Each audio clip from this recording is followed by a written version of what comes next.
आइए आइए आइए 10 रुपये प्लेट चाउमीन खाइए। आइए आइए आइए 10 रुपये प्लेट चाउमीन खाइए। बुतरू खेवा सयान हो जेवा, बूढ़ा खेवा पहलवान हो जेवा। और अच्छा लगता तो आ खाइया। कवेरीनापुर नाम के एक गांव में हरिया और कावेरी नाम के पति पत्नी रहती थी।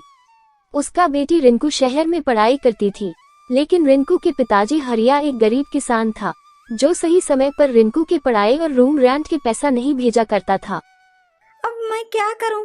मेरे पिताजी पैसा भी नहीं भेजते हैं और मुझे पिताजी से पैसा भी मांगने में शर्म आती है। मैं कब तक पिताजी से मैं अपने पैसे मांगत रहूंगा?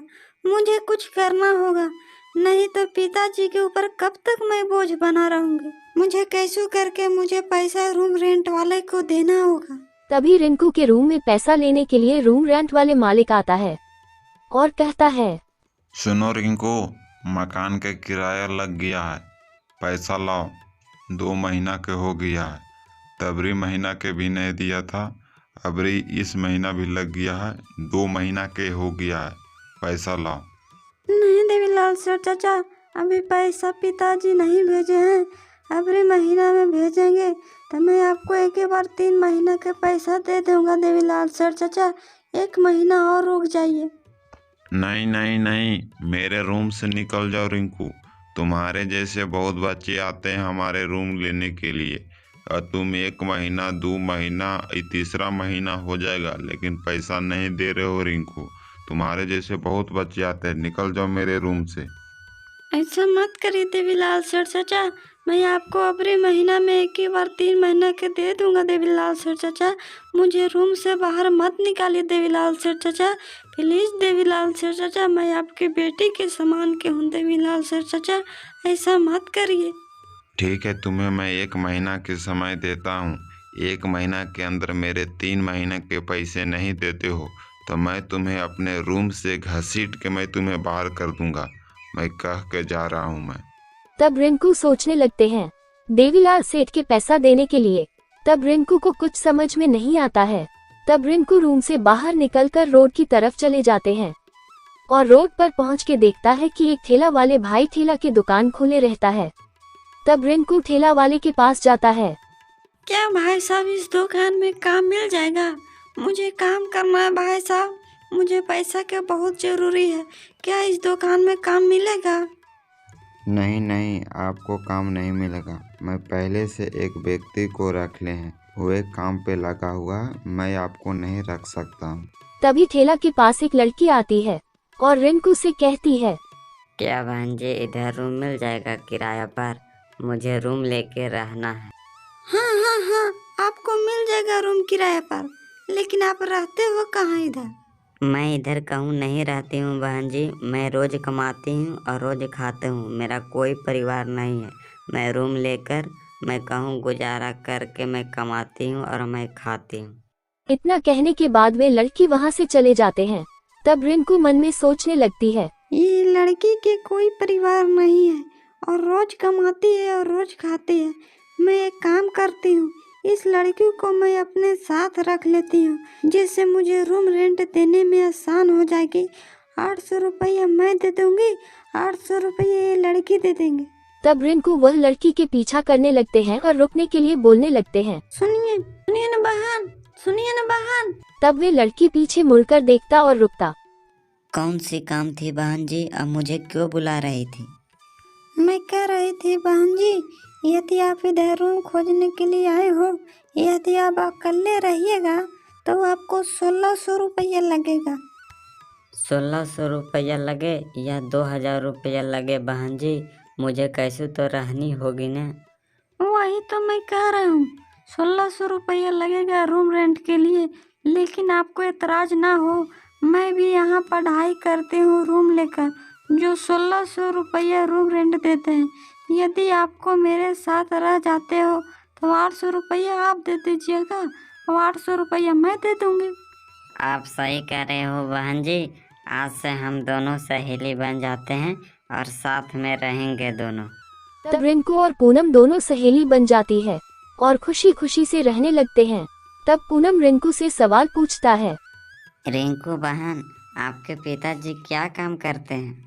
मेरा पिताजी एक गरीब किसान है पूनम, जो मुझे पढ़ने के लिए शहर भेजे हैं, लेकिन पिताजी सही समय पे पैसा नहीं भेजते हैं, जो रूम रेंट और कॉलेज की फीस में जमा नहीं कर पाती हूँ, जिसके कारण मैं आपको साथ रखे थे न पूनम, ताकि रूम रेंट को फीस देने में आसान हो जाए।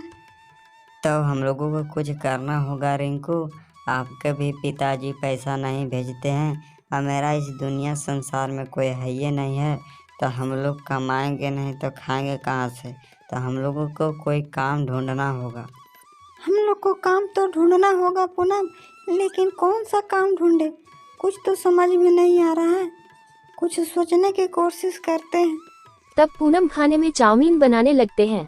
पूनम के हाथ से बनाया हुआ चाउमीन रिंकू खाकर कहती है, तुम चाउमीन बहुत अच्छी बनाती हो पूनम, हमको लगता है कि चाउमीन की ही दुकान खोला जाए। लेकिन रिंकू, चाउमीन के दुकान खोलेंगे कि तुम चाउमीन के दुकान संभालोगी कि तुम अपने कॉलेज पढ़ने के लिए जाएगी, क्या करेगी फिर?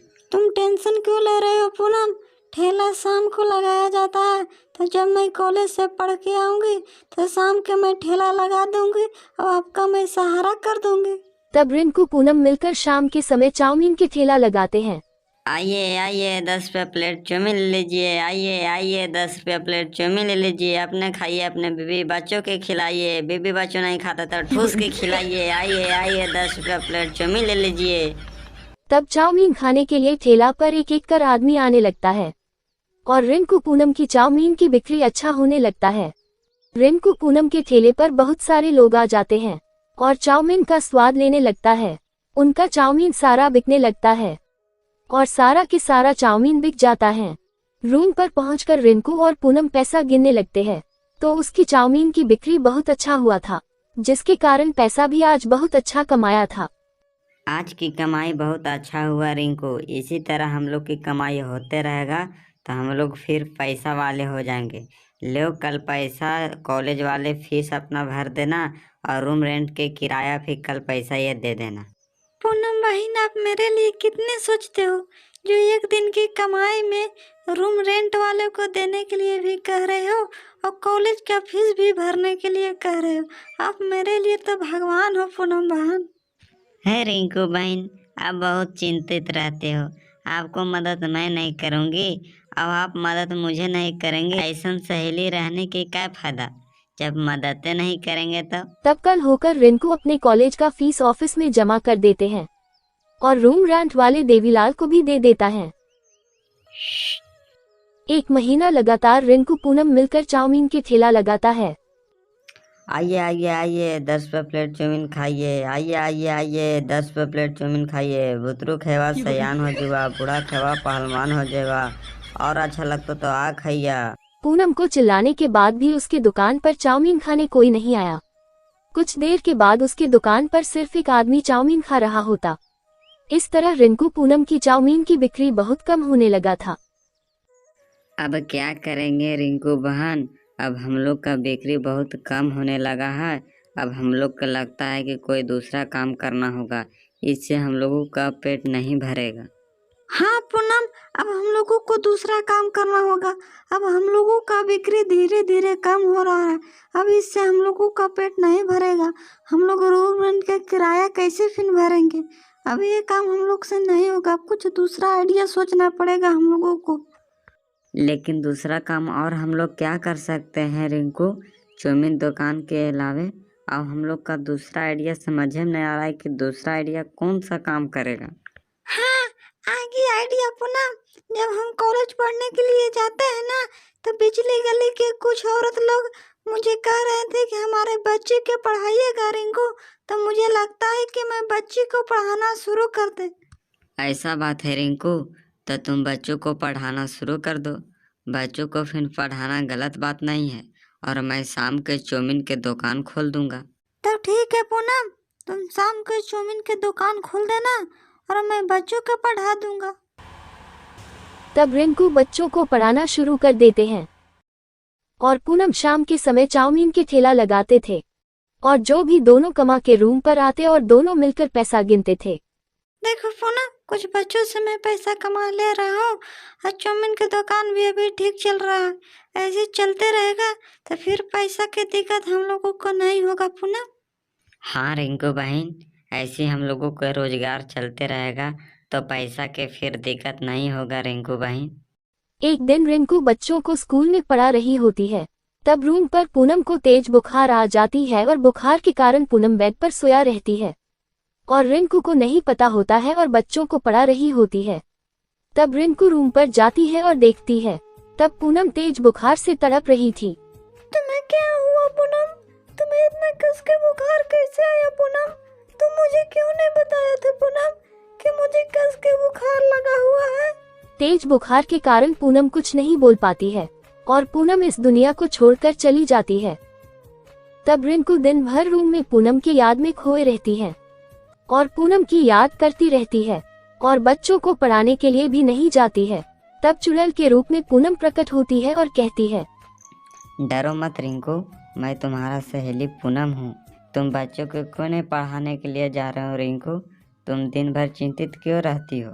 क्या करे पूनम, तुम मेरे साथ नहीं हो तो मैं अकेले रह के मैं क्या करूँगी? मैं भी तुम्हारे साथ चलना चाहती हूँ पूनम। देखो रिंकू, भगवान जिसको जितना दिन तक पृथ्वी तक रहने के लिए भेजा है वह उतने दिन तक रहेगा रिंकू। और तुम स्कूल पढ़ाने के लिए भी नहीं जा रहे हो तो आज मैं तुम्हारे जगह पर मैं जा रहा हूँ पढ़ाने के लिए बच्चों को। अब पढ़ा के मैं आती हूँ। तब पूनम रिंकू के भेष में आकर स्कूल में बच्चों को पढ़ाने लगते हैं। पढ़ाने के बाद पूनम के रूम पर जाती है। देखो रिंकू, आज मैं तुम्हारे बच्चों को पढ़ा दिए। कल से तुम जाना अपने बच्चों के पढ़ाने के लिए। और मेरा चिंतित छोड़ दो रिंकू, क्योंकि मेरा इस दुनिया में कोई था नहीं पहले से और तुम्हारे इस दुनिया में तुम्हारा अभी परिवार है। तुम्हें अभी आओ, कुछ करना है अभी और तुम्हें अभी पढ़ना है, बच्चों को पढ़ाना है और अपने माता पिता का नाम रोशन करना है। अब मैं जा रहा हूँ रिंकू, बाय बाय। इस तरह रिंकू आप पूनम की सहेली छूट जाती है और हमेशा हमेशा के लिए पूनम गायब हो जाती है।